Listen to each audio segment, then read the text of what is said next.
नमस्कार, मैं एडवोकेट नृपेंद्र सिंह स्वागत करता हूं आपका अपने YouTube चैनल लॉ डोर में। आज मैं आपको इस वीडियो में बताऊंगा ऑनरेबल सुप्रीम कोर्ट के द्वारा दिए गए एक अहम फैसले के बारे में, जो कि ऑनरेबल सुप्रीम कोर्ट की फुल बेंच यानी कि 3 सदस्यीय जजेस की बेंच के द्वारा दिया गया, जिसमें कि ऑनरेबल सुप्रीम कोर्ट ने अहम फैसला दिया शादी जश्न या समारोह में लाइसेंसी बंदूक के द्वारा की जाने वाली फायरिंग को लेकर। और इस जानकारी को आगे बढ़ाने से पहले मेरी आपसे विनती है कि इसे शेयर, लाइक, सब्सक्राइब जरूर करें, जिससे कि किसी अन्य तक भी पहुंचे और वह भी इसे जान सके, समझ सके, इसका लाभ प्राप्त कर सके।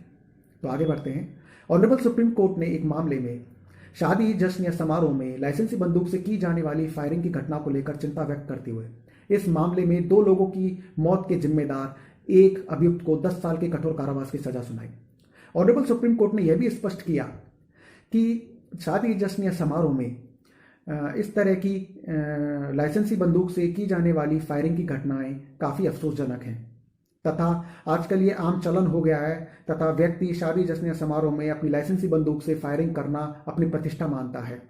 सुप्रीम कोर्ट का यह भी कहना था कि ऐसे जश्न या समारोह में लाइसेंसी बंदूक से फायरिंग किया जाना सरासर गैरकानूनी अनुचित है, क्योंकि लाइसेंसी बंदूक एक व्यक्ति को अपनी सुरक्षा के लिए मिलती है तथा उसका इस तरह से सार्वजनिक रूप से गलत प्रयोग सरासर अविधिक है, गैरकानूनी है।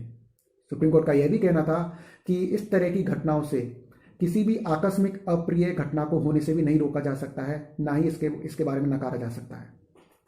दरअसल ऑनरेबल सुप्रीम कोर्ट के सामने आए इस मामले में ट्रायल कोर्ट और हाई कोर्ट ने अभियुक्त भगवान सिंह को उम्र कैद की यानी कि आजीवन कारावास की सजा सुनाई थी हत्या के आरोप में।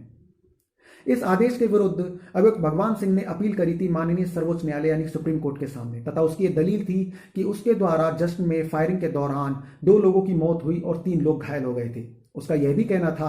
कि उसका किसी को मारने का इरादा नहीं था, उसके द्वारा फायरिंग छत की तरफ बंदूक से की गई थी, परंतु उसे बिल्कुल भी अंदाजा नहीं था कि इस तरह छत की तरफ फायरिंग करने से भी किसी की मौत हो सकती है, किसी को नुकसान पहुंच सकता है। ट्रायल कोर्ट ने और ऑनरेबल हाई कोर्ट ने अपने फैसले में यह माना था कि अभियुक्त भगवान सिंह द्वारा अपनी बंदूक से छत की तरफ लापरवाही पूर्वक जो फायरिंग की गई थी वह ठीक उसी तरीके से थी जैसे कि लापरवाही से किसी भीड़ की तरफ फायरिंग की जाए। परंतु सुप्रीम कोर्ट इस मत से सहमत नहीं हुआ और इस मत से असहमति व्यक्त करते हुए सुप्रीम कोर्ट ने कहा कि वास्तव में यह घटना दुर्भाग्यपूर्ण थी और अभियुक्त भगवान सिंह को भी यह पता था कि उसके पास भी जो बंदूक है वह भरी हुई है और वह यह जानते हुए भी उसे भीड़ में लेके आया तथा उस जश्न में उसके खुद के मेहमान भी शरीक थे।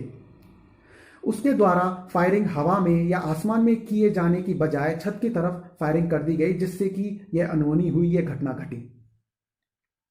अंत में सुप्रीम कोर्ट ने ट्रायल कोर्ट और हाई कोर्ट के द्वारा आजीवन कारावास की सजा को उम्र कैद की सजा को 10 साल की कठोर कारावास की सजा में तब्दील कर दिया गया। मैं आपको यह भी स्पष्ट कर देता हूं कि आर्म्स एक्ट और आर्म्स रूल्स के तहत यदि आप कोई लाइसेंसी बंदूक खरीदते हैं, लाइसेंस बनवाते हैं, तब ऐसी स्थिति में उन नियमों से आप बंध जाते हैं जिनके द्वारा यह स्पष्ट रूप से कहा गया है कि आप अपनी लाइसेंसी बंदूक का प्रयोग किसी भी शादी जश्न या समारोह में फायरिंग के लिए नहीं करेंगे, सार्वजनिक रूप से नहीं करेंगे। और यदि आप ऐसा करते हैं तो आपका लाइसेंस जब्त हो सकता है, आपका लाइसेंस सस्पेंड भी हो सकता है। आर्म्स लाइसेंस के ऊपर मैंने विस्तार में एक वीडियो बनाया है जिसे कि आप मेरे डिस्क्रिप्शन बॉक्स में जाकर सर्च करके देख सकते हैं। अतः इस जानकारी से स्पष्ट है कि यदि लाइसेंसी बंदूक का प्रयोग शादी जश्न या समारोह में फायरिंग के लिए किया जाता है, अपनी प्रतिष्ठा को बढ़ाने के लिए, दिखाने के लिए किया जाता है, तो ऐसी स्थिति में यदि कोई अप्रिय घटना घटती है तो उसके जिम्मेदार आप होंगे और इसके लिए आपको कड़ी से कड़ी सजा भी दी जा सकती है। तो ये जानकारी आपको कैसी लगी मुझे कमेंट बॉक्स में लिखकर जरूर बताइएगा तथा साथ ही इसे शेयर, लाइक और सब्सक्राइब जरूर करें, जिससे कि किसी अन्य तक भी पहुंचे और वह भी इसे जान सके, समझ सके। तो मिलते हैं एक और अन्य महत्वपूर्ण कानूनी जानकारी के साथ अगले वीडियो में। नमस्कार।